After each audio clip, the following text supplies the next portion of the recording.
अब झापामा चाहिँ हामी 5वटा क्षेत्र मात्रै जित्छौँ, 6वटा जित्दैनौँ, किनभने यहाँ 5वटा मात्रै क्षेत्र छ, 5वटा मात्रै जित्ने। तपाईँको क्षेत्रमा कोसँग प्रतिस्पर्धा होला जस्तो महसुस हुन्छ? प्रतिस्पर्धा कसैसँग हुँदैन।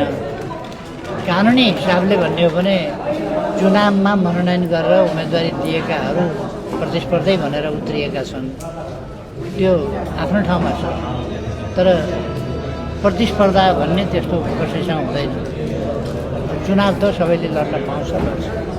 त्यो धाँधली रहित चुनाव होला भन्ने कतिको विश्वास छ? त्यो कठिन छ, तर हामी धाँधली रहित चुनाव गराउने हाम्रो उद्देश्य छ, हामी त्यो गराउँछौँ। अघिल्लोचोटि अध्यक्षज्यू अब काङ्ग्रेस तपाईँहरूको अलि बढी प्रतिस्पर्धी जस्तो देखिन्थ्यो, यो पटक तपाईँहरूले काङ्ग्रेसलाई प्रतिस्पर्धी ठान्नु भएको छैन जस्तो देखिन्छ। अब यो पटकको निर्वाचनमा देशभरि नै एमालेको प्रतिस्पर्धी को? एमालेको प्रतिस्पर्धी म देख्छु, प्रतिस्पर्धी नै खास छैन,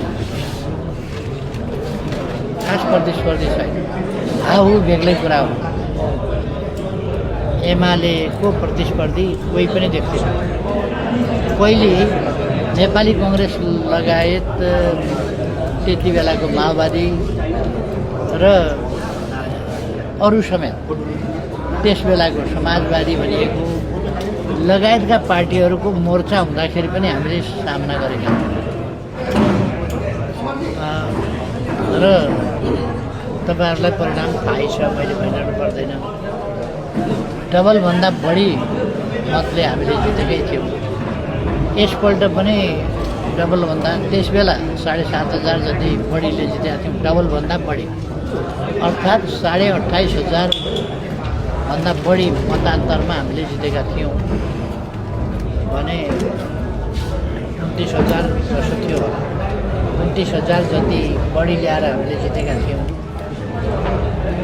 यसपल्ट त्योभन्दा बढी मत आउँछ र बढी अन्तर रहन्छ भन्ने हामीलाई लागेको छ।